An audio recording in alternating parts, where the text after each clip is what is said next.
Boa tarde, bom dia a todos.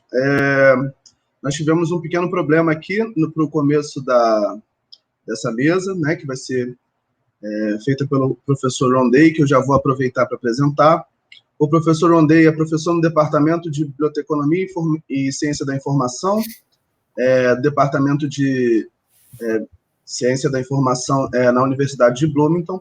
As suas pesquisas vêm no caminho da filosofia, da história, das políticas e os aspectos culturais da informação e da documentação. Ele traz uma abordagem crítica para essas questões e hoje ele vai apresentar a conferência How Information Went Wrong and How to Get Knowledge Back Again. Thank you, Professor. It's a big pleasure to be here with you when you're ready. Okay, I have to apologize to everyone. I thought you were an hour ahead of me. Apparently, you were 2 hours ahead of me. So if I don't know, am I late or am I early? I guess I'm late, or maybe I'm early. I don't know. It gets confusing.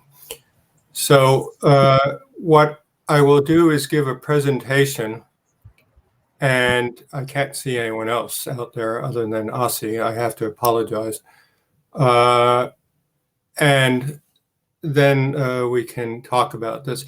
The slides are very full of words. And I did that purposefully because I want you to be able to read it. If you can't understand what I say in English, at least you can read what's being said. So let me see how we're going to do this here. And I want to thank everyone for being here, whoever's out there. I can't see anyone. Asy, can you turn on your camera so at least I can see someone? It's disconcerting if all I can see is myself. Thank you. So let's go back to the first slide if we can, because it's a title. The title is, thank you. The title is actually, it was put up, my English grammar was corrected by whoever made the title in Portuguese. In English, information went bad. We say that food went bad in English, and when it doesn't taste right, and it's old. And we say that teenagers go bad. Your child goes bad. That means they become morally wrong. They do something wrong and they head it in the wrong direction, as we say in English. So the title is purposeful, How Information Went Bad, because it got off track, and how to get knowledge back again.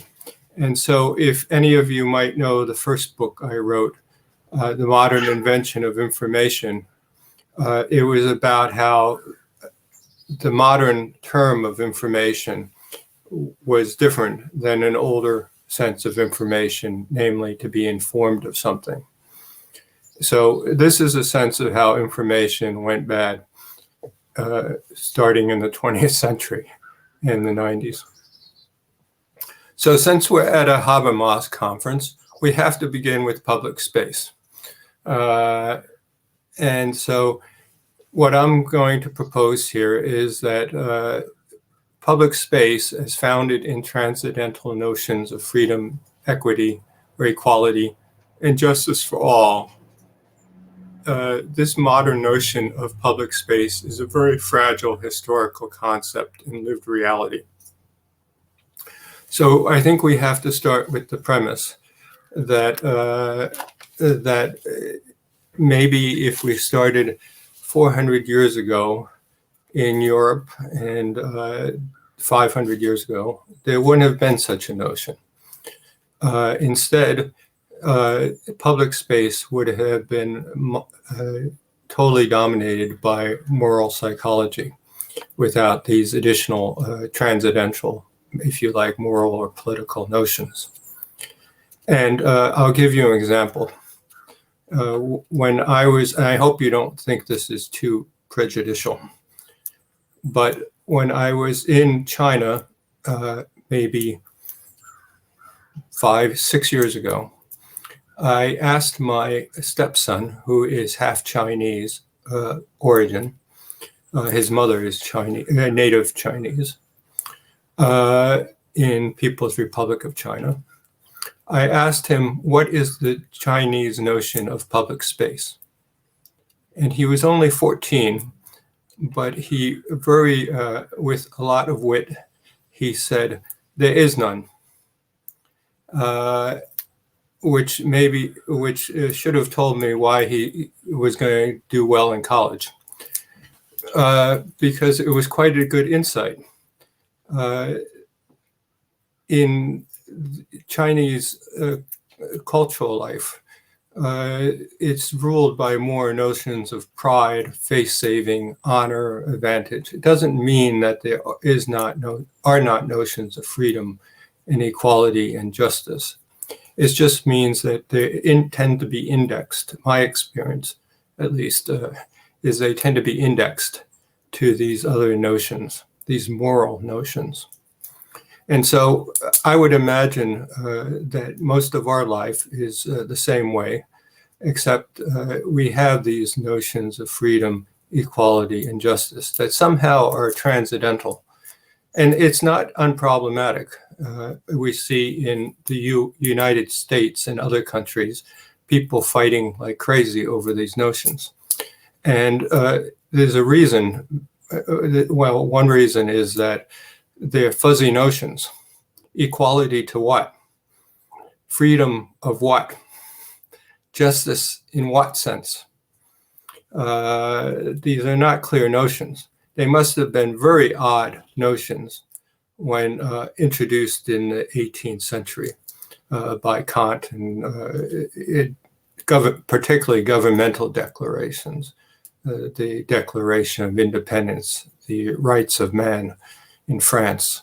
They must have been bizarre, because you had, it was a time when people lived in small communities. They didn't travel, they couldn't travel for the most part. And when they did travel, it was could be dangerous, because the people in the next town may not speak the same language. They may not have the same laws, and so on and so forth. We forget how much our lives have been shaped by 19th century media and 20th century social movements, rights of women and rights of gay rights and many other types of right movements. So one corollary of this, an offshoot of this, is when people compare someone like Trump, Donald Trump, to the founders, the so-called founders of the country here. There's no comparison. The people then didn't have media. They didn't have people pressing for, they couldn't have, people couldn't press for their rights en masse. People now have that experience.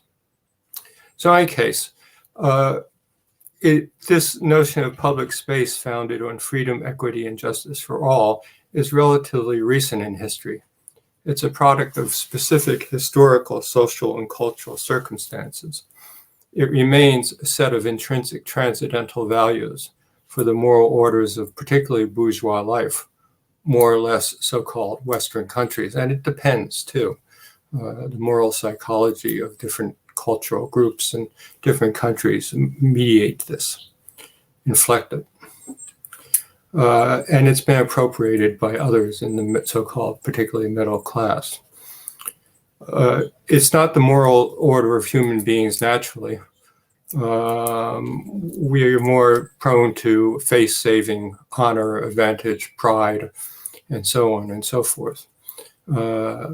But these are transcendental values. And again, it depends on the cultural groups and the countries and so on and so forth, how much these are and how they are both lived and thought of. These can compete with moral orders and other cultural forms of morality. Now, we have to all admit that these notions of freedom, equity, justice for all, that these are transcendental values that are contradicted in practice. that they provide the bourgeois with what Friedrich Nietzsche called the metaphysical comforts of well-being, progress, and relief from guilt, that they mask to some extent a will to power, as Nietzsche pointed out, especially of capitalist interests. And they've been subverted by media and consumerism without doubt, as Habermas has shown in structural transformation of public sphere. However, to assert that they don't exist, deny the reality of our everyday life, our trust in literacy and science, and our hopes for democracy, all of which lie in trust in others, in our modern institutions as leading to freedom, equity, and justice for all. So they are regulative ideals, as Kant would say, but they are also realities. Excuse me, I have a cat that wants to go out here. Go ahead. Sorry, one of the hazards of being at home. Okay, next slide. Can I get the next slide? Oh, there we go. So public space is constructed by technological mediations. And first of all, among them, that of writing and literacy. So basic literacy and writing, all these notions of freedom, equity, and justice, they depend on some sort of not only practice, but knowledge. They have to be backed with something like currency, has to be backed. So they depend both performatively and, if you like, epistemically on writing and literacy, particularly in our world. Basic literacy and writing is hardly, in the modern world, that is. Basic literacy and writing is hardly the issue, however. So if you go to public libraries in the United States, they have big posters on the wall, and they say, read. Well, reading is good, but reading is not sufficient. Literacy in the United States must be about 100% or near 100%. Yet it doesn't, that itself doesn't lead to knowledge or to equity or to freedom or to justice for all. In the 20th century, we know that even though the Nazis burned books, they also distributed propaganda. And we know that true also in China during the Cultural Revolution, and before that in the Great Leap Forward. And so they did it through writing and other sign systems. So reading is hardly the issue. The problem is critical reading, what's called by Kant critique, or has become known as in the French critique, a German critic, and a French critique. And this is a problem of understanding the logic and the system by which cultural forms and the social norms for them are produced and reproduced. In other words, for example, language and how we use language. And so this is one issue. The other issue is understanding how, and you have an older version of these slides, how knowledge is produced. And that's something I will talk about in a little bit later. And so we don't have a very good understanding. We don't always involve critical thought. And critical doesn't mean just being opposed to something. That's not critical in the sense what we're using the term here.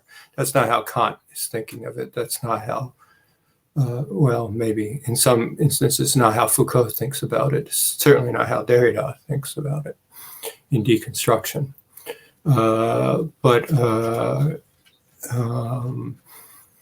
It's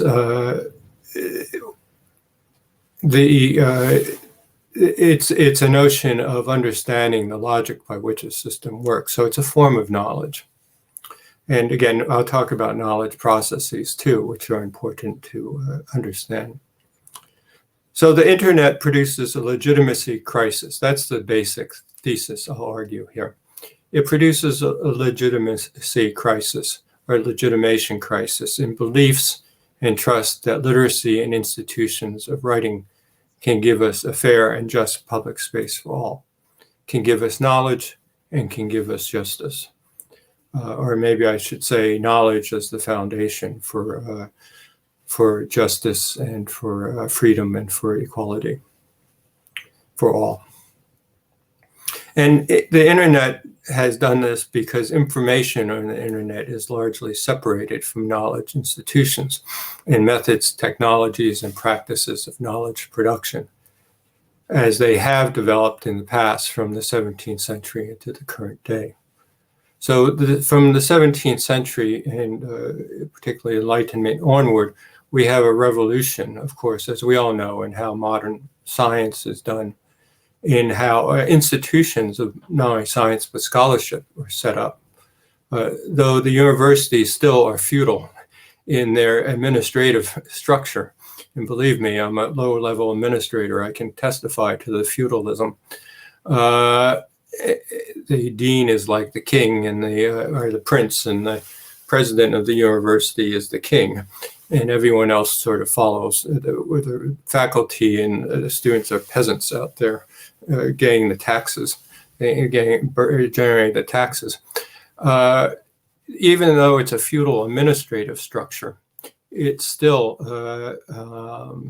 is a knowledge-based institution to some degree, to most degrees. It sits alongside of institutions like libraries and universities and so on and so forth, and standards, government standard organizations, these things have revolutionized the world and have made our modern life possible. And so the thesis I'll be arguing, or I'm arguing here, is that they've been undermined by a notion of information that, for the most part, doesn't have much to do with knowledge. And this has produced basically a medieval worldview where all knowledge rests in sign systems on the screen. And this is why we have things like Trump, and if I can say it, and I hope you're not offended, Bolsonaro. And it's a frightening situation. So can I have the next slide, please?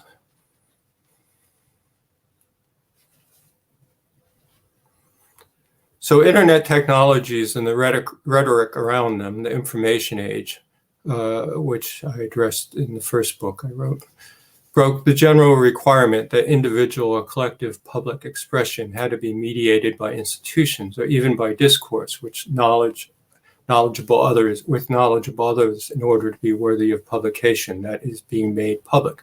So we have in the word publication, public, right? So the notion of knowledge in the modernity has been to make things public. You have to, in terms of knowledge, to make knowledge public, or to make something into knowledge in the public. That's a better way of saying it. It requires institutional mediation. It's not people just sitting around coffee shops and stuff. It's these institutions. And we have to remember that these institutions are important because without them, we don't have modern knowledge. We can have personal knowledge, in other words, what I've experienced or I think is true, my opinion, in other words, or my beliefs, or my experience, but it's not public knowledge, in public sense of knowledge. And so this is something we have to remember, and I think we've forgotten. And certainly people don't quite understand what these institutions are doing and why they're there and why they're so important. Instead, they have come to the belief that anything they say is equivalent. On the internet, the value that determines whether something should be published or not is self-determined interest. In other words, if I think it should be out there, then I can put it out there into the public, as it were. And whether it can be seen by a search, can be seen by other people, depends on the search engine. And for a great extent, actually, or a ranking system like Google News or something like that, aggregator. And so the value as to whether it should be ranked high enough or indexed is a problem with the search engine and how the search engines are designed, and also algorithms and social media. And for the most part, these things are designed as popularity algorithms. And so if we look at Google search, it's the ranking system that comes back from when you look for documents on Google. It's mediated by what's called PageRank. And I mean, there's other types of functions going on in the algorithms, but PageRank was the important thing about Google search and search and retrieval. And PageRank it has different origins, but one origin is citation indexing. And it's Eugene Garfield's what was called Web of Science. I think it's called now is it called Web of Science, or they changed the name when it got sold several times. They changed the name. I'm sorry, Science Citation Index. That was the original term. So Eugene Garfield's Science Citation Index, I think it's called Web of Science now, was one of the influences on Google PageRank. But the difference is that what Web of Science indexes is already peer-reviewed material. What Google, in other words, it constitutes a form of knowledge. It's peer-reviewed by knowledge institution professionals, university professors and librarians and so on and so forth. Google doesn't use that source material for what constitutes their search results. It's all the documents that Google searches or indexes, and that could be any document in the world. So Google is not designed as a knowledge system. It's designed off of a knowledge system, or it was influenced by a knowledge system, but it's not designed as a knowledge system. It's an information system. So what people usually find and look for in the internet and post are things of taste, not knowledge. So what I like and what I don't like. And you have that in like in Facebook, right? You like something and you don't like it. And that liking something can raise the value of that document and so on and so forth. And if you get on Google and you search something and you keep searching the same type of thing, you get advertisements come up. And the search engine can also act as a recommendation system for yourself or for others. First is personalized search, what's called personalized search. And so on and so forth. So the criteria is liking something. Now, it's not that knowledge systems don't have liking things, but it's based on expert liking. So it's based on hopefully knowledge, not just taste, or it's expert taste, which should be have a sense of knowledge involved. That's why people get jobs in knowledge institutions, hopefully. So this difference is important between knowledge institutions and information age technologies. They're different. And next slide, please. Next one. There we go. Knowledge institutions are at the heart of the progress of modernity. trusted records and trusted processes of knowledge, and modern science being able to willing to revise even basic ontology if the evidence shows otherwise. So modern science is characterized not by truth, as it were, but by the willingness. I mean, there were truths before modern science, but the willingness to revise basic ontologies and not tie them to totally, at least, transcendental systems. In other words, God, and this is how the universe is, or this is what Aristotle said, etc. If the object in front of you that you call a cat says, in English at least, woof, woof, woof, it tells you, I'm not a cat, I'm a dog. And you have to revise your mental model or your ontology to say this entity is a dog. So what distinguishes, at least in the natural sciences, particularly natural sciences, I should say, modern science is the ability to objects to push back, to say, no, I'm not this. I have these properties, and you better explain them. So because your science system is wrong. And truth doesn't lie in the science system alone, and that distinguishes modern empirical science.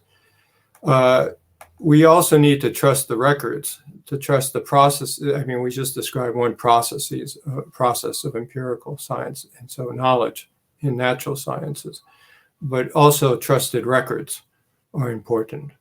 We have to be able to know what other people said, and with some trust, we have to know that the institutions keep the records well. We have to know that that the flood records from last year accurately show floods, and so on and so forth. And so our lives really depend upon trusted records, trusted processes of knowledge, etc. Just to drive down the road, just to go down the road, we rely upon standards of engineering, standards of building, standards that go into the cars, government standards to make the cars safe or safer. Our lives are just, this modern life is just filled with standards and information infrastructures that are not always seen. So this is one of the contradictions that we see now, that people don't believe these things, but yet they live their lives. They don't believe knowledge institutions. They don't believe climate science. They don't believe all this, but they live their lives based on it. It doesn't make any sense. So how do we explain this? Well, we'll try to explain it later.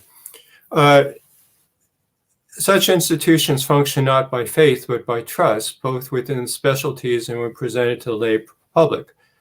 As Bruno Latour has noted, what is noteworthy with climate change denialism is not just distrust in the findings of climate science, but the distrust of modern science. This is extremely important insight in what's translated into English as an inquiry into modes of existence. Latour tells the story of being in a meeting with a climate scientist and an oil executive or something like this. And the executive says, why should we believe you about climate science? Why should we believe there is human-caused change of the climate? And Latour says, instead of answering the man by saying, well, here is the data, here are the scientific findings, the climate scientist turns to him and says, well, why should you believe in science? That's the important point. Latour talks about it elsewhere. You can find it on the internet, see him talk about it as it were live, even though it was 20 years ago. And this is an extremely important point. Because what we see with people like Trump and I hope you don't mind saying this, but Bolsonaro and others of this type is a denial of science, the institution of science, not just the facts, but the institution, even while they live in a modern world based on it. It's extraordinary. So this is very important, because if we don't have this, it's not faith, it's trust. It's trust, earned trust. We have people live beyond age 39 and 40, where a century ago they didn't. So on and so forth. And we drive down roads safely. And we take off in planes, and most of the time the planes don't crash. These are miracles. And this is what these people deny, that these are possible. When they say, well, you're not going to die of COVID, or it's not a pandemic. It's not a pandemic, or it's nothing to worry about. Health officials tell us it is something to worry about. We should listen. Doesn't mean we will die, but we should listen. So that's, otherwise, what kind of world are we living in? We're living in a medieval world. So, and we've seen medieval worlds in the modern world. In other words, worlds that are just semiological, are made up of just sign systems, or largely of sign systems. Truth is a series of signs and its relation to other signs. And these tend to be things like fascism, that are highly aesthetic, they're sign systems based on prejudices and beliefs. So the concept of information has displaced modern knowledge institutions and their products and values, and has been embraced by such institutions as well. It has led to political disaster. This has led to the political disaster we are in the midst of.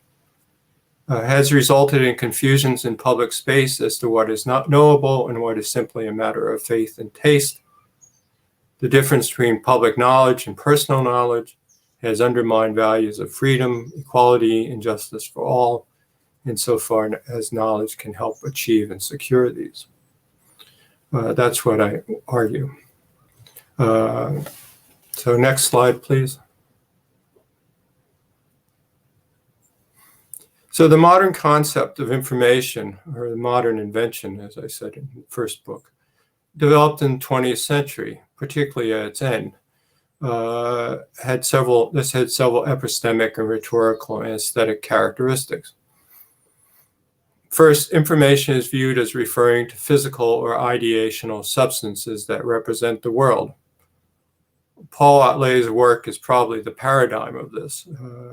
If you remember Paul Otlet, the founder of European documentation, that's how he's talked about, and the predecessor of information science, as some people claim. So information is viewed as referring to physical ideational substances that represent the world. Paul Otlet's work is probably the paradigm of this, where knowledge, or what's called information, is seen to reside in content in generalized books called documents. Information library science largely continues this tradition as practice and theory. In other words, people believe that knowledge, and if you like, truth, reside in the content or the representations of books. And now we call this, and the prejudice is that this is what information does. It gives us the content, represents the world, is for Otlet the facts of the world. It pictures it. It's a picture theory of truth. And I've written about that elsewhere. This is a real problem. Let me give you a concrete example. You go to the doctor, something is wrong, obviously. Something is wrong. You go to the doctor, and the doctor says you have this or that. You have, I don't know, pancreatic cancer, or you have a worst case, or you have this disease, or you have a bad hip, you have a hip arthritis. Let's take an easier example than pancreatic cancer. You have hip arthritis. And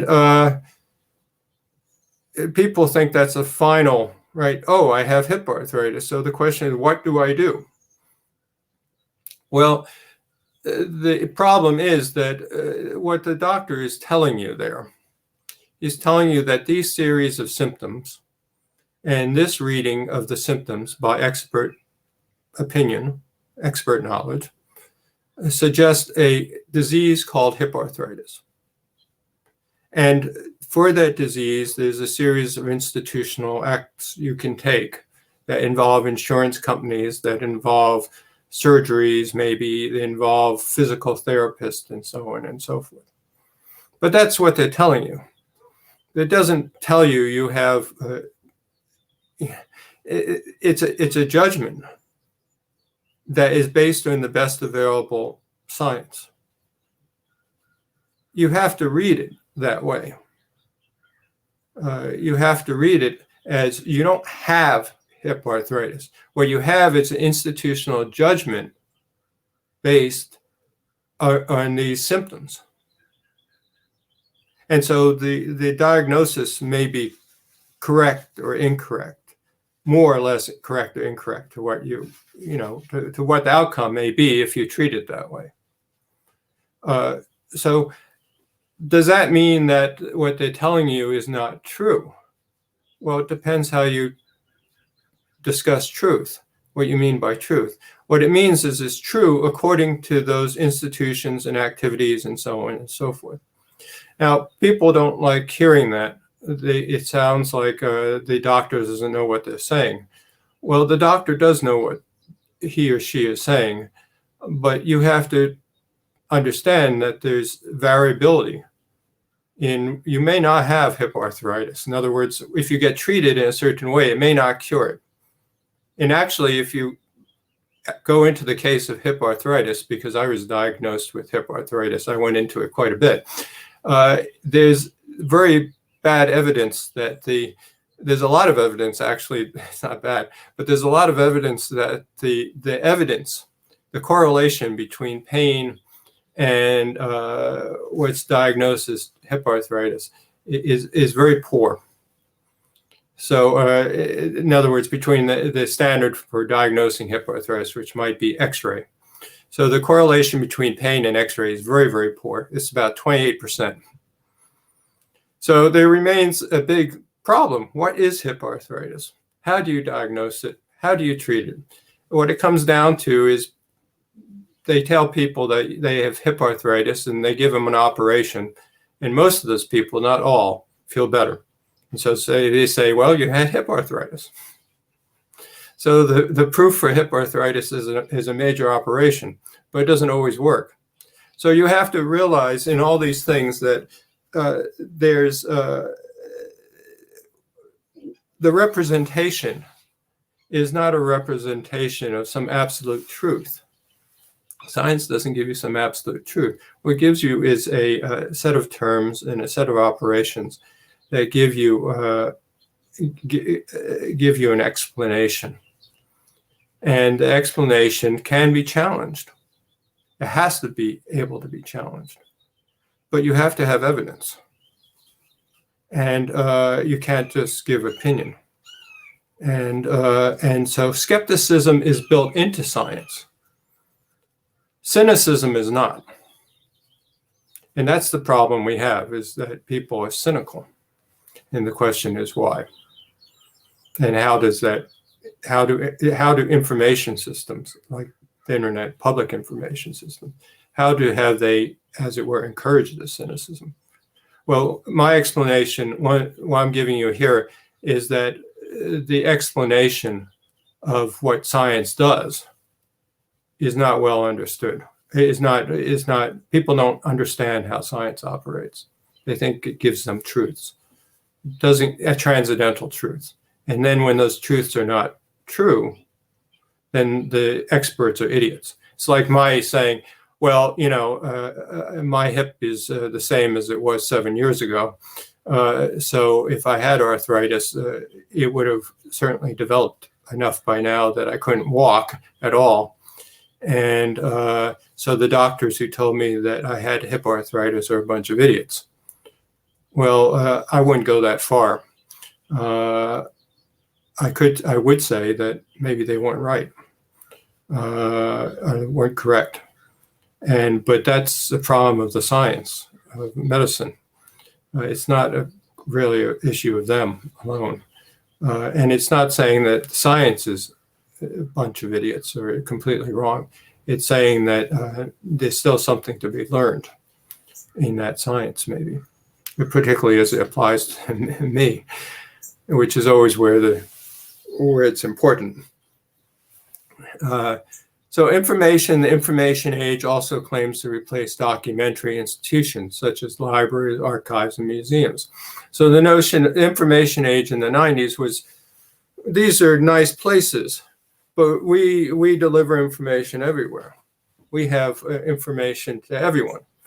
And so, these places like libraries, archives, and museums, they're cumbersome. They have these information infrastructures like classifications and subject headings, which are hard to understand. And so the internet's much better. You can get it much more easily. And so the warrant by which information becomes equivalent to or supplants knowledge processes in the institutions is efficiency. So I can get the information quicker on the internet. I can get more quickly on the internet, rather.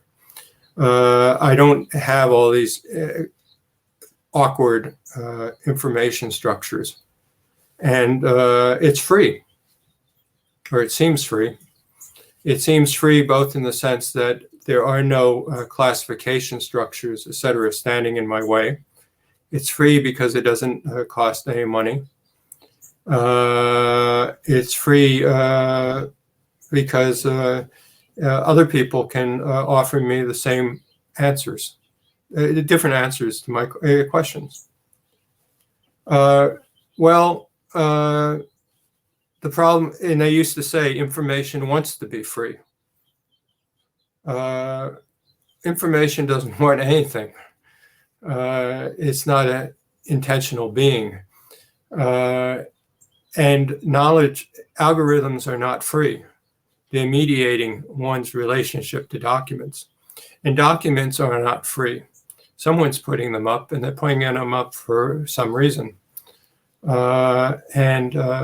So the notion that information on the internet has supplanted knowledge institutions is not warranted. But that's been a hard sell, because information tends to be more valuable for someone if it's within easy reach. They used to say in the days of paper that if a book was within 6 feet or 3 feet of you, just on my desk, then it was about 50% more likely to be used than if it was 6 feet away. And this is the same principle. So efficiency and ease of access, ease of use, become the way we value information, and information as knowledge too. So this is a problem. Next slide, please.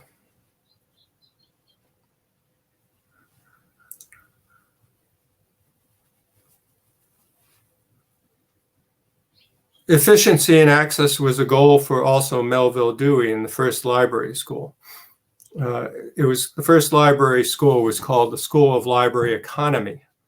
Economy meant the quick and easy access to books and other documentary materials, and it became the goal of libraries. In the post-war period, information science developed as the efficient retrieval of information. Information first meant physical documents retrieval, and then later the content of documents. In other words, their ideas, as it were. So the notion was in user studies and so on and so forth, increasingly through the 60s and 70s, et cetera, that what you were retrieving was not the documents. That wasn't what was important, but the content of the documents. And so it didn't matter the form. And then when you designed retrieval systems, what was important was that you retrieve what the documents were about. And so that could be actually represented in, according to this kind of epistemology, in metadata. And so you didn't really need the documents either. You just needed an abstract or even the formal metadata, the indexing terms. So you have a and what this aboutness of a document, the abstract or the metadata did was it corresponded to the needs of users. So the idea was you had a person, and that person was called a user, and they had a need, and they usually pointed to the head for some reason as the place for the need, as the mind is said to exist in the head for these people. And so the need was up there, and so someone typed something into a search, and that was the need, and then the information system went and found something that corresponded to it. Now, in information science, as we know, user-assigned search terms and algorithmic retrieval came to supplant knowledge organization systems such as classifications and authorized index and thesauri vocabulary. Traditional authoritative mediation was replaced by statistically driven indexing and search. So the system seemed more transparent. It seemed more to correspond to the user's needs, as it were. So users and their needs became seen as driving the searching and choosing of documents, rather than the institutions and their classification and metadata schemes and their collections driving the satisfaction of user needs. And so we had the language that the human librarians and libraries are supposedly supplanted and are less by systems that are less intrusive and controlling, and also by the entire universe of knowledge rather than curated collections. So this was sort of the ideology of the internet in the 1990s, and it's kind of sort of has become the norm now. The algorithmic, now to make it even more seductive, the algorithmic logic that this statistic retrieval has followed is largely that of popularity-based indexing and retrieval via link analysis and graph algorithms. And so it seems that the internet just has common sense to it. It just functions according to how knowledge should work. Information retrieval should work. And so this is how the whole epistemology is sort of set up. Can I have the next slide? Now we'll take a look at the components of these systems, and we have to look at these systems as socio-cultural and technical devices.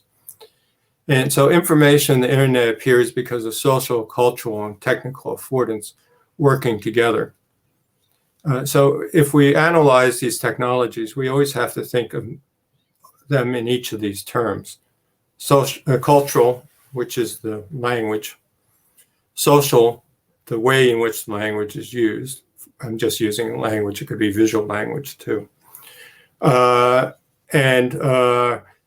then the technical mediation, how the language is delivered and organized and so on and so forth. So next slide. Thank you. So the modern sense of information, the information age, is, as we talked about with Otley, is that a fact or potential fact? This doesn't have to just do with Otley, it has to do with our lives as literate people, living in cultures that are defined by literacy. We have thousands of years where we assume, if it's in writing, that if it is not true, then it must be potentially true. And that's because we, for thousands of years, documents, whether they're in modern science or pre-modern science or so on and so forth, were published, made public authoritatively.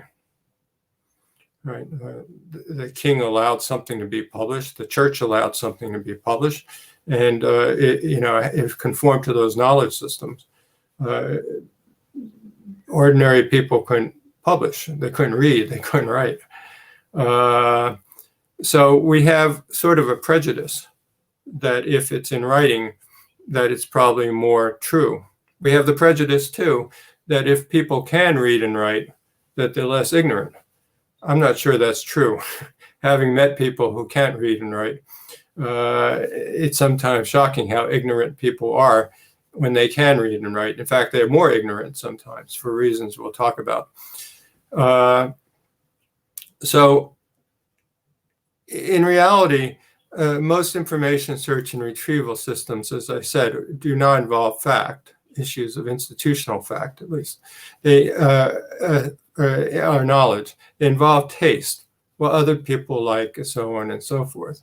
Information systems may or may not be associated with techniques, methods, and institutions of knowledge. The internet isn't, for the most part. Most people also have low interest or understanding how information retrieval engines or social media algorithms function. And again, because the functions seem to be that they correspond to how I say things and so on and so forth. They just seem like common sense. They seem like the truth. And that's not actually how things work here. Search engines do mediate knowledge. And they mediate in a way, for example, popularity. Personalized search has resulted in information silos, whereby one's own opinion is multiplied by many others that are alike, resulting in me having more confidence in my opinion as representing fact. This has also led to more extreme expressions being expressed in public. So everyone seems like me, so I can say it even more strongly. And one of the things the internet has shown us, the social media at least has shown us, is how extreme people can be in writing, where they would never be face-to-face, I'm sure. Or their extremity in writing is then taken into the streets in face-to-face encounters. Writing, we never thought of this really before, but writing is quite prejudicial. The type of writing we're talking about, which is a monologic type of writing. In other words, where it's a statement. That's what we mean most of the time by writing, that I'm stating things and no one else is, or I'm stating things on behalf of other people. The statement form of knowledge, which takes also this notion of fact, like in how Lay speaks about it, is a real problem. It allows the most extreme views to be expressed. And that's most of our rhetorical tradition. There's a lot of elements of the rhetorical nature of writing, which are now coming to light, which never came to light before, but also tell us about the past. So if, you had a colonial, as Asy and I have written about, if you have a colonial situation where the people are reporting, the Portuguese explorers are reporting back to the king or back to the church, or particularly if it's a moral situation, they're reporting on the natives. They can say pretty extreme things without the natives interjecting. And particularly if the writing is then separated by several thousands of miles in several months and years. There's no natural science very possible between the Portugal and Brazil in the short term, right? The natives can't push back against their depiction. very easily if the management of the depiction and the truth value of it is being done in Portugal. What Latour would call the center of calculation, centre de calcul, center of measurement. So there's a lot of things the contemporary internet can tell us about writing, and it's not all favorable. It's a lot of unfavorable. And again, this makes us have to rethink the problem of literacy and the privilege we give to literacy and civilization, as it were. So also, paradoxically, such extremes in the internet that we see in social media, for example, have happened too, and outside of it, as a result of the, social media, for example, have happened too, simply because we have so much information. We have so many different viewpoints from around the world. When it does form in the internet, it tends to form around highly generalized and hardened views in politicized spaces. Next slide. The internet has also become heavily remediated during the past 15 years or so by old media and its portals. The internet that appeared in the 90s is very different from the internet now. News is simply that which purports to be new. It's not necessarily journalism. The more efficient news is in conveying its message, the more extreme its message, then the greater it's valued in the attention economy. The marketplace of ideas notion of free speech works against us here because the loudest and simplest message wins. And you'll see me talk about this notion of the marketplace of ideas, again, in relation to so-called free speech. Information retrieval design continues to rely on rational choice theory. It sees the user as a free agent of choice, driving algorithms and collections to adapt to his or her needs. What I argue, though, in my contrary view, is that, however, it's collections, indexes, and search engines that drive our needs as not users. In other words, we're created, it's just like libraries, we're created in our needs by what's available. And what I will argue in another slide or two is what's available to us is largely prejudices. It's past language, and the past language that's given priority to is the most popular past language. So I reverse the usual trajectory of user studies from user to collections. I reverse that and say collections to users. And then underlying both collections and users are ideological assumptions, constellations, I call them. Indexes and collections, including the internet and collections of documents as created and ranked by searches, are historically backward-facing, as Michael Buckland has told us. This is an extremely important idea or insight. Indexes and collections tell us what was said, not what can be said. But by being constantly mediated by these indexes, we are actually putting ourselves in the past, sometimes without even looking outside the door. And this has great consequences, this foreshadowing of the present and future by the past constantly. And we should really rethink this. Again, this is a consequence of our being literate people, but now our literacy is all the time. We're constantly on these devices. And so the checks and balances that used to be between writing and our observation of writing in the world, how much it, you read a novel and you say, how much does the world look like this novel? And it's as if we completely live in these novels now. That's not good. So, or it's a problem. So next slide. So let's turn to technical aspects of the internet technologies. Internet technologies are driven by indexing and search algorithms, particularly today those following link analysis. systems and algebraic graph theory, showing relations between entities based on various types of likenesses, analytic relations between categories, geography, time of search, previous searches, etc. The relations are ranked to present us as predictions and other manners, as well as designed to help guide the user in choice of further searches. The fundamental problem of information, or fundamental, I should say, function of document retrieval remains, though whether it's older documentary systems or newer algorithmic one, that's connecting users with documents. And the systems do this through matching the user's expressed needs to information and collections. Search engines attempt to co-position or co-index users and documents together.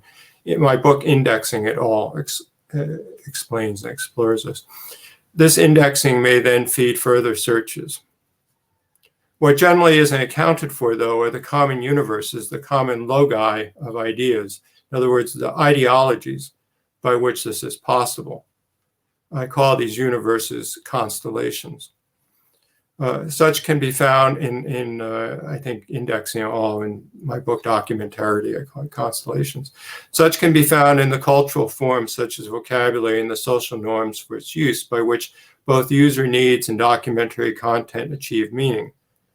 Just like in a library collection, users articulate their needs in terms that the collection and its representations can understand. So, for example, if we want to search the term hot dog to refer to a hot dog, right, a panting dog, a panting canine, or a summer's day, then we have to work against PageRank in Google search, because the popular vote for algorithm used in Google search privileges hot dog in the sense of a Frankfurter as a food item, not a dog. So the popularity ranking forces us into assuming the hot dog refers to a food item and not a panting dog. So we can see the popularity ranking, the construction of meaning for a term in that simple example. So let's go to the next slide. Push ahead. And this is simply a picture of information retrieval system in the center with what I've been explaining depicted. So outside of the information retrieval system, I don't know where I got this picture, it's somewhere. You have cultural forms and social norms for expression that make up constellations of concepts or ideas in their rational arrangement. In other words, ideology, which are prejudgments, give us prejudgments. And these help form our personal psychology, our toolboxes in which we live or we do search. Next slide.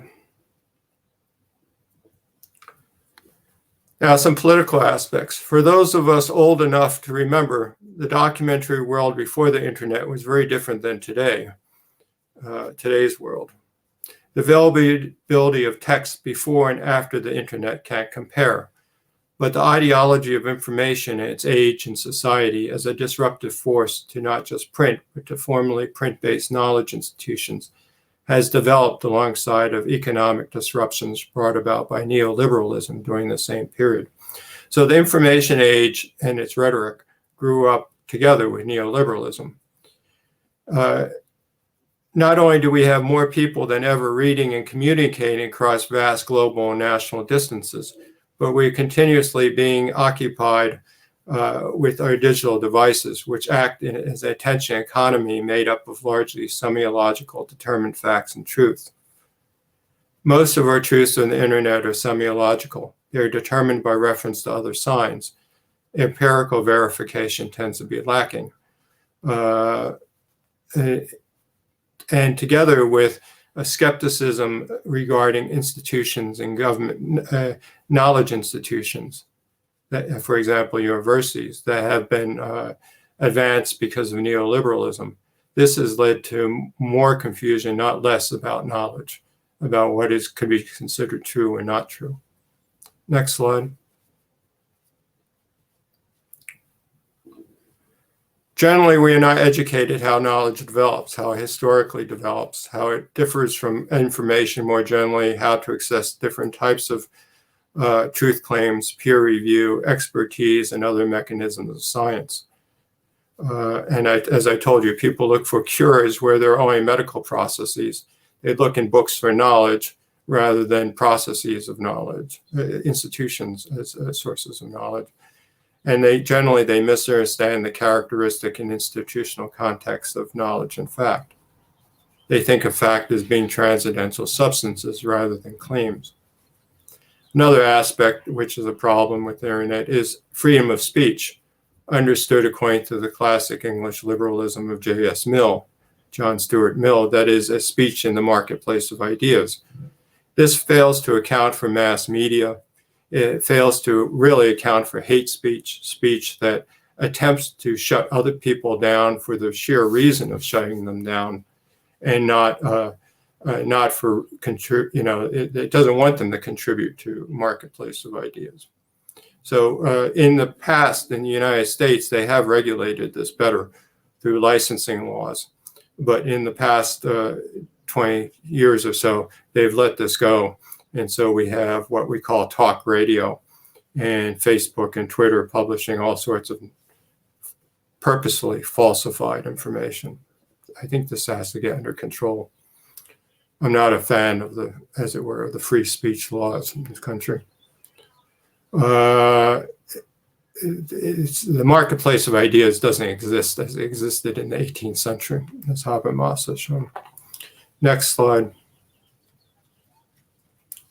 The historical analogy of the working class turning to the right because it can't move to the left under conditions of internationalism and what we now neoliberalism and increasing poverty and desperation. We've seen, and doing so through the knowledge or information of alternative media. We've seen this before. And for example, in Nazi Germany, which was Weimar Republic was an international state, and because of the Great Depression, because of war debt and so on and so forth, and because it was unable, the suppression of the international left, people turned to the right, and they turned to the right with the help of radio, cinema, alternative newspapers, etc. This has happened before. Next slide. I think the last slide. Next slide, please. Should be one more.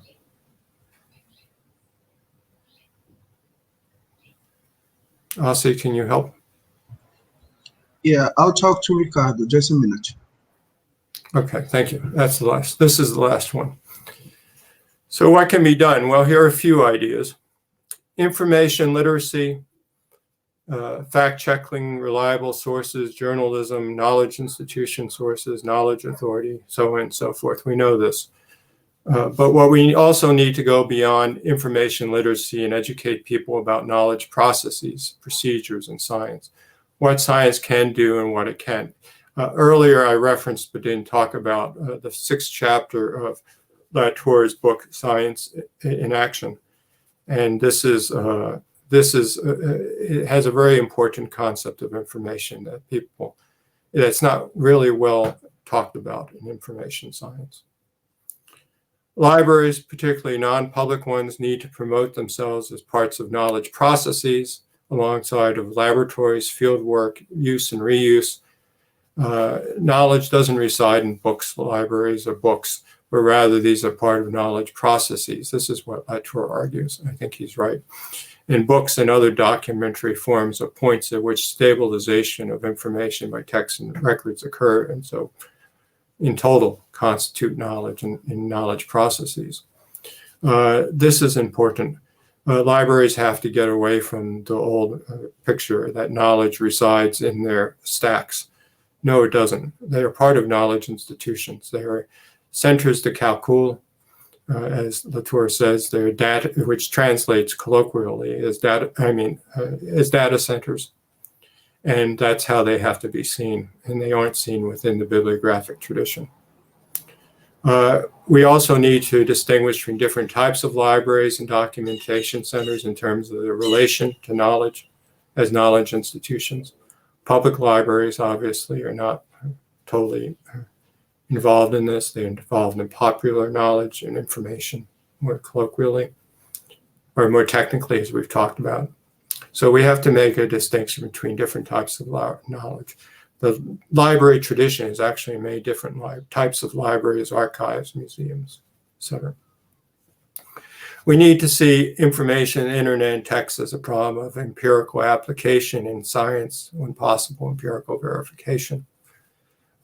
Information comes from a lived world, and it needs to be dragged back to it. Free speech laws need to be revised, as I said. The marketplace of ideas notion is just, it's antiquated.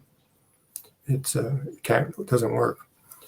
The public needs to understand what is at stake. The last point is the public needs to understand what is at stake in being cynical towards modern knowledge institutions. Skepticism towards knowledge and knowledge institutions processes is not the same as cynicism. To not trust modern science and modern medicine, but to live a life, a modern life, dependent upon these is a contradiction. And it reduces the public sphere to a joke, really. And that's what we have now. We have a bunch of jokers that are running the world and making us look like clowns. So there's the solution. I've taken up enough of your time. Thank you very much.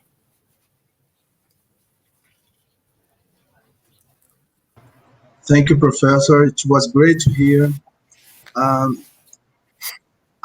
Just a minute. Galera, nós vamos agora abrir para a sessão de perguntas. Eu vi que nós já temos uma pergunta da Verônica Scartazini. Eu vou trabalhar da seguinte forma. Vou pedir para o Ricardo botar a pergunta grande aqui na tela, tá? Então, se puderem, podem enviar pelo chat que nós vamos colocar aqui na tela. Professor, Veronica asked you a question. Just a question. Yes, please. Hello, Veronica. How are you? Should I read it? Okay. Information, Professor Veronica asks, information is essential for democracy. From that, and what are the contributions of information science as a political field to face the waves of dissemination of fake news?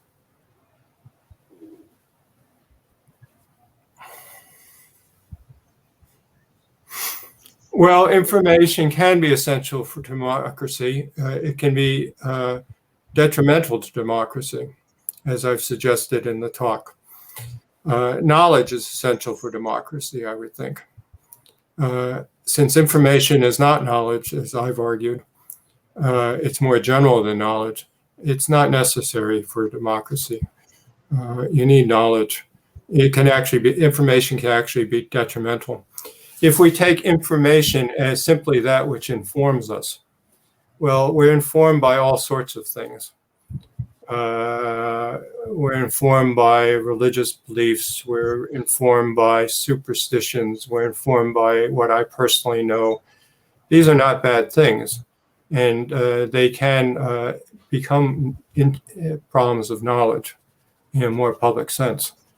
But we have to at least bring it into more of a public sphere and maybe institutional processes. I think using it, is information necessary for democracy? It's an interesting problem if it is. I mean, what do we mean by information?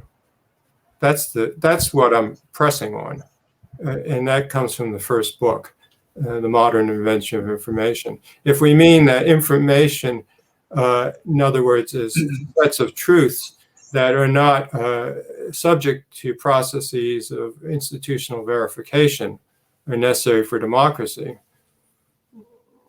then what's the difference between saying, well, opinion is necessary for democracy? we could say we have many different opinions, or make up democracy. In fact, that's a notion. That's the notion of the marketplace of ideas, the John Stuart Mill notion. When John Stuart Mill proposed, in his book on liberty, proposed this notion of free speech as the basis for democracy, well, he was doing it was as a parliamentarian, a white, obviously white, male parliamentarian among other parliamentarians. It was already compromised from the get-go. This notion, the notion of a public, it didn't include women, it didn't include the common people, it didn't include they were representatives of the common people maybe, but it didn't necessarily include them. And the mass media as we know it doesn't really arise until the early 19th century. So it was still pretty new on the horizon, and it was still in its infancy. And once you get into the 20th century, as Habermas argues, the mass media has infiltrated all notions of popular voice, as it were. And what we are is mostly a collection of, we become users of taste constructed by, as what Adorno and Horkheimer call it, the culture industry. And now the internet, language of the internet has said, the Information Society said in the early 20th century, cultural studies of digital culture said, well, we're all done with that. We don't have these mass media anymore. And now we are all left to be, or as the leftists are reading, was singularities. We all left to be these expressive and achieving singularities. However, what we see with the election of Trump and Bolsonaro is we aren't. We are still being undermined by our ideologies, by our tastes, and they're being formed by these larger cultural industries as well as our traditions.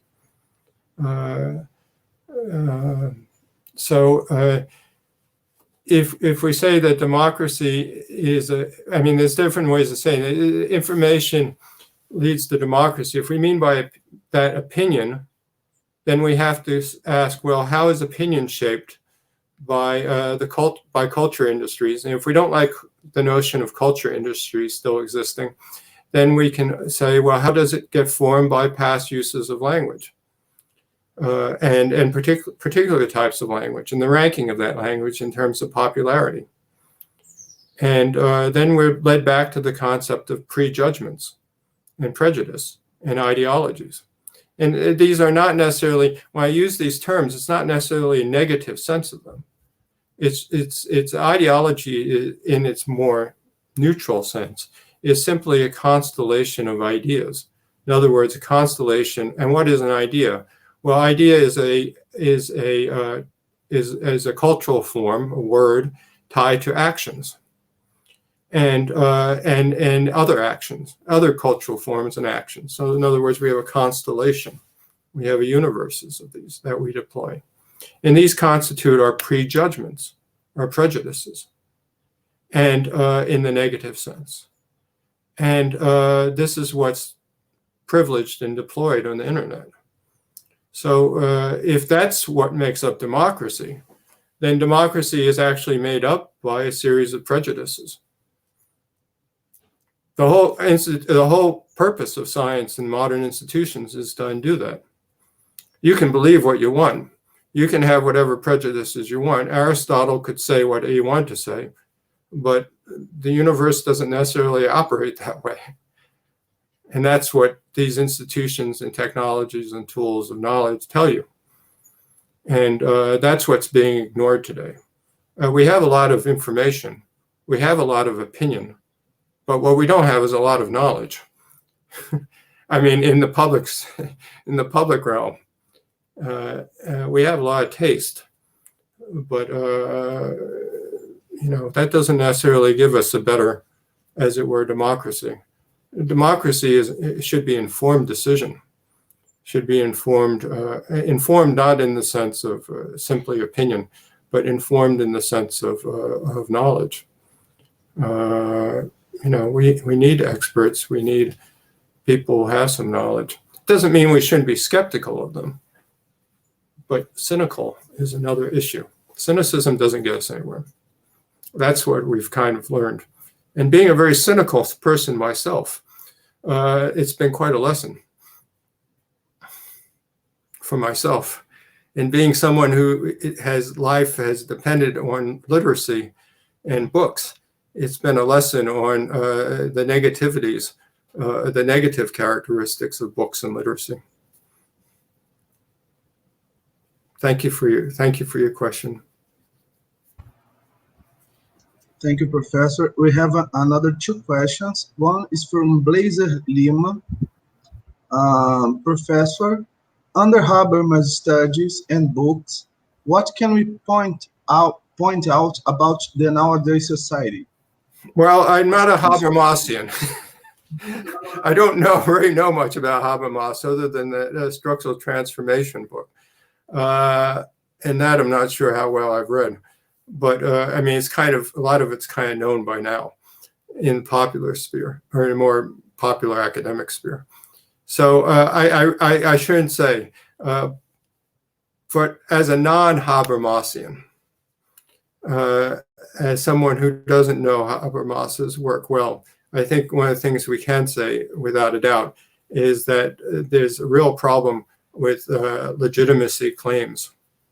The different criteria by which knowledge on the internet is said to be true. For example, let's use an easy example. If I want to search something on the internet, maybe I should ask myself, first of all, what type of user am I? Am I a user looking for knowledge? Am I a user looking for opinion? Am I a user looking for consumer choices? I mean, we could break it down to different types of episteme that Plato gives, opinion and knowledge and so on and so forth. What type of user am I? And so that leads to the information literacy question of what type of sites am I going to search in? If I want knowledge sites, maybe I should go to an EDU site, or used to be, maybe still is, government site, and at least a legitimate government site, which under Trump has become hard to find on the internet, at least. It does exist, but the Trumpians have falsified the portals of these government sites. Or where should I go? So the different types of material will be subject to different types of truth claims. And the truth claims can be legitimated in different ways. The different types of knowledge and different types of knowledge take different types of mechanisms for truth. I mean, Latour has talked about this too in regard to matters of concern and matters of fact. They have different procedures of verification. So that would be one answer. Another answer would be, of course, the notion of public space, and how do we discuss public space in a internet world. And some people, as you know, probably know, have asked that we are asking that we look again at the Frankfurt School for clues about this. Because the Frankfurt School, as you might know, was sort of thrown away in the rush to see the internet as a source of singularities and struggling subjectivities and so on and so forth, sort of by the Negrian, Deleuzian readers of the early 2000s. And that hasn't quite come to pass. Instead, when I wrote Indexing It All, my second monograph, it had a very pessimistic view. It had a view that basically we were constructed through these information systems like I've presented here. And I thought, well, everyone at that time was saying, no, the internet's completely new. And I thought, well, I must have made a real mistake here. I must be holding on to an old notion of the internet as ideology and old documentation systems instead of seeing the promise and possibility of the new ones. And then Trump was elected with the help of these systems. And I thought, well, maybe I wasn't so wrong. Maybe my pessimism, my usual pessimism, has actually been justified again. And see, that's what happens. If you're pessimistic enough, eventually it comes true. But you have to be an optimistic pessimist in life. At least if you come from the New York City area that I come from originally, it sort of comes part of your blood to be an optimistic pessimist. So this is, that's enough said on that. So I don't know. The public space issue in Habermas has to, of course, be looked at again. And then maybe Latour argued that we need to go beyond critique. I think that needs to be thought of. How critique, what is critique? We have a real problem of not only going beyond critique, but just dealing with critique now, because critique when I came up meant something very different than now critical. Critical has become, I don't like. That's not what critique means. And that's become an issue in this country in many ways.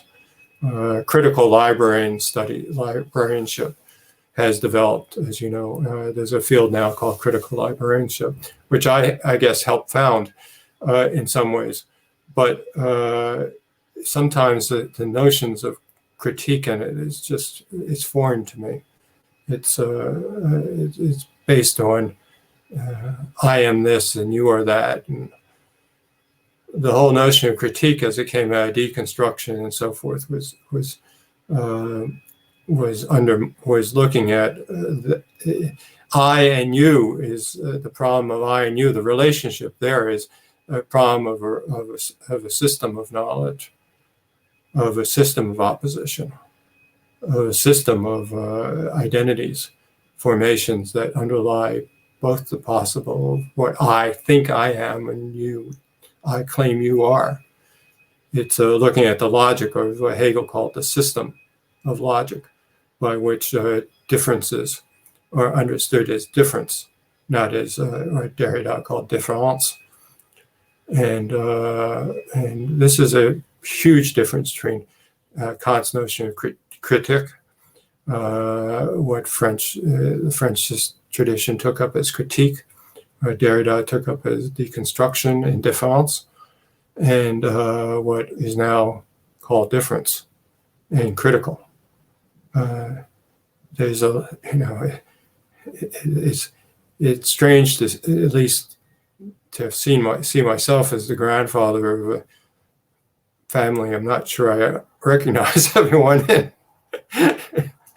So that's a personal note, but maybe that's a bad historical reading. Thank you, Professor. We have now a question from Andrea Carriquiri. Hello. Just ask you for a few minutes. Gente, eu vou poder receber aqui mais uma pergunta, por causa do tempo mesmo, para que a gente não ultrapasse, né? Como a professora Márcia comentou, a gente vai ter uma mesa agora às 2 horas. Peço para que vocês, sei que o almoço vai ser encurtado, mas para que vocês voltem, né? É importante essa rodada de comunicação para que a gente continue o debate. Thank you, Professor Ron. I was just saying about the time. Okay. This is most people will disagree with me. I'm not. The notion of free speech in this country, popularly and I guess legally, I'm told, is that the notion is that the best speech wins. That's John Stuart Mill's On Liberty. It's English liberalist tradition. And it says that if everyone speaks, then the best speech wins. And that's nonsense. The loudest voice often wins. The people who have the biggest prejudice wins, because that's what everyone believes. And the media is involved up to its nose in most of these things, and at least written and mediatized, what we see on the internet, directly or indirectly. So the conditions for this market, what's called marketplace of ideas, never existed in the first place. There never really was a true free market, just like there isn't a true free market in the economic sector. Another problem, it's just no good from the beginning. The other problem I have is what's called hate speech. In other words, where people speak, and they speak or write. What we mean by speech is writing. And the problem is bigger in writing, as I said. People become more extreme in writing. And the problem, when people are trying to purposely close down other people, when they're purposely trying to tell other people that they should shut up, and they do it by ad hominem attacks upon the person, when they do it for the purpose of closing that other person down, that's not contributing to the marketplace of ideas. Now, someone might say, in arguing against that, they say, well, aren't you closing down someone for the purposes, aren't you purposely closing them down if they're saying something negative? So aren't you contradicting yourself? And the reply I have is no, because the intentionality they're showing is that of not closing another, not telling another person to, or not using power, as it were, whatever the power is, a university, botany, or whatever, to tell someone, look, you don't have a right to speak. Not for the purpose of their stopping their contribution, but for the purpose of stopping another person's contribution. So you have to look at whether there's a negative intentionality or a positive intentionality to speech. And people who are engaged, to me, who are engaged in hate speech, in other words, who are trying to destroy other people for the sheer purpose of controlling their positive contribution, I don't see that as a positive contribution to the marketplace of ideas. And I think that at that point, whether it be a university or, as in this country it did happen through licensing laws of the airwaves, that the government steps in. Now, there's all sorts of fears that, well, this will lead to totalitarianism, et cetera, et cetera. I think the other question is, how does not doing that lead to totalitarianism? How does that not lead to a negative environment? So I'll give you an example. At the universities here, we aren't allowed to, we have to say all speech is equal and blah, blah, blah, blah, blah. Well, all speech isn't equal. It's not equal from the beginning. And if you're trying to really make a pluralistic society and really trying to get a marketplace of ideas, you have to empower some people to speak. You have to allow them to speak, and you have to stop people who are purposely trying to close those people down. Speech is not always free. It's never free, because it has meaning and it has implications. And so we have laws in the US that say you cannot yell the word fire in a crowded theater, because everyone runs and they stampede and they hurt each other. So there are laws. We have implemented laws in the past on airwaves. Father Coughlin was a priest who was anti-immigrant and he was anti-Semitic. And finally, the Roosevelt administration closed him down, stopped him from broadcasting because of his hate speech, and also opposition to the war too, and opposition to the FDR. But we have licensing laws in the US. The airwaves are licensed by the government, but they have just allowed this to go on. And it's unacceptable. It's unacceptable. Institutions, the state has power, and institutions have power. They haven't. That's just how they are built. And they can use it legitimately and good for democracy and not. And allowing this mythology of the marketplace of ideas and allow hate speech to take place and allow misinformation to take place is not allowing democracy. It's undermining it. So what I'm saying is controversial because many people will have opposition to it. But I think it needs to be discussed. It's already in law. You already had it with the licensing of network broadcasting. It just hasn't been used. It's been used, it has actually been subverted for the reason of anti-democracy. So that's my view.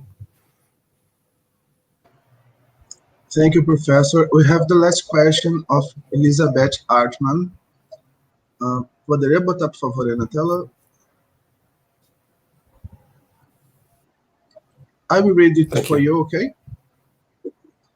In times of internet, with the new generation been connecting all the day, the way of interaction is changing.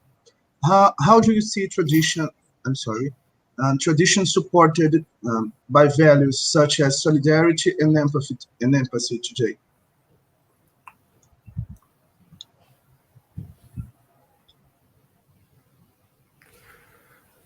Well, this is a difficult question. Some of the ways that the new generation, every generation is new for me at this point, particularly. The new generations connect all the time is not always in terms of solidarity and empathy. In fact, not. They can be extremely mean. Extremely mean. And the type of interactions that people have, I mean, younger people can be mean anyway, even more, but my question is linked to the production of practical knowledge. Well, yes, maybe I'm answering that, I don't know. The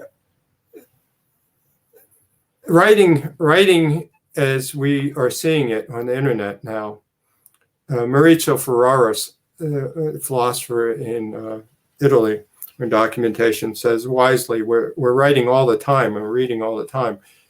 And I'm not sure this has produced more emotive sympathy. In fact, maybe even less. The short fragments, the short type of texting doesn't allow a full explication of person's ideas. It doesn't allow, it's not really a conversation. You can't see the other person. You can't, not always, you can't interject. It's not a conversation. In terms of discourse, you're not dealing with knowledge text. You're not talking about knowledge products. It can result in unopinionated and nasty exchanges. The new technologies are not really advanced in terms of empathy and even solidarity. They can be, especially solidarity as constructed along a large party state. That's an interesting question, how it actually can solidify and strengthen party politics. I mean, that's what we've seen with Trump and in other forms too, in the left too. But you know, that makes us think. As I said, these type of systems can allow the most extreme statements and solidarity around the most extreme statements. And that's actually a warning sign. So I think there's problems well, we have to think it's different problematics involving the rhetorical form, right? These short little chunks, the imitation of speech when they're not imitations of speech, the problems of writing as a monologic or monovocal mechanism, in other words, like statement forms. There's a lot of rhetorical problems of writing that we're now seeing come become apparent in a way that we weren't aware of before. And then these new rhetorical forms, how they take place, and what type of truth claims they lead to, and what type of truth claims they don't lead to, and the prejudice they lead us to. On the other hand, the instantaneousness of communication, the ability of me to talk to you and you to talk to me to some extent, worldwide, is just extraordinary. I mean, it's nothing like what I grew up in. It's just a completely different world. And that is certainly a very positive thing. It's a very positive thing to have social movements. It's a very positive thing to have, for me, to have internationalism and globalism. Modernity in those terms are very good things. We have to have. So there's positives and negatives to these technologies and the rhetorical forms, and how they inflect in cultural space and social norms and governmental spaces. So, I've been very critical of the internet here, but believe me, I wouldn't want to live without it. But we all live in whatever technological events we live in, there's positive and negative affordances they offer. And so our job is to critically think them through and to then discuss them. And, what I'm telling you here is not truth, of course. It's an exploration of concepts, which I invite you to explore and challenge and say they're not good. And it's just an element of a conversation. That's what we have here, I hope. And I appreciate you having spent time listening to me. I couldn't have done it in a tweet. I'm not as talented as Donald Trump is in this. So, thank you. Gostaria de agradecer a todos os participantes. Foi uma tarde muito rica. Gostaria de mais uma vez lembrar que a mesa das 14 horas está mantida. Então, peço para que hoje, sendo o nosso último dia, se esforcem para que nessa volta vocês já consigam estar conosco. Professor, thank you very much. It was a really grateful day. A lot of comments on YouTube. Then I send you the link for you can see it. A lot of warnings and people thanking for the presentation. Thank you. I'm honored to be here, and I really hope you all stay safe in the midst of the virus and the reign of terror that you have to experience in Brazil, politically and medically, and that we share with you here. Let's hope we all get through this, and as they say in English, bless you. Take care of yourselves and be well. Thank you all for spending the time here with me. And Asy, thank you very much for mediating. And thank you, who is it, Ricardo, for the technical work. Thank you so much. I'm very honored to be with you. And take care. Thank you. Bye-bye. Boa tarde a todos. Bye-bye. Take care.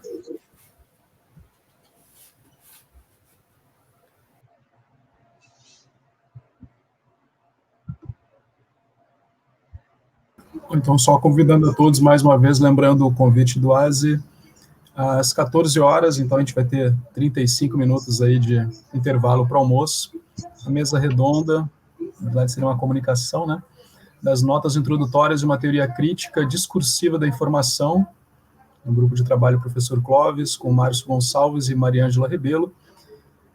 Também teremos o colapso da esfera pública e a ecologia política das redes, do Guilherme de Figueiredo Prégia, da UERJ, em sequência das condições de validação ou não da comunicação na era da desinformação, da Luciana de Souza Gracioso, e o último trabalho da sessão das 14, Fake News, Hiperinformação, Desinformação, Fetichismo e Pandemia na web, da professora Márcia Tavares, que já tinha comunicado aqui no chat, Então, tenham todos um bom almoço, e daqui a pouquinho estamos de volta aí com as atividades do último dia do 16º Colóquio Habermas e o 7º Colóquio de Filosofia da Informação. Até breve.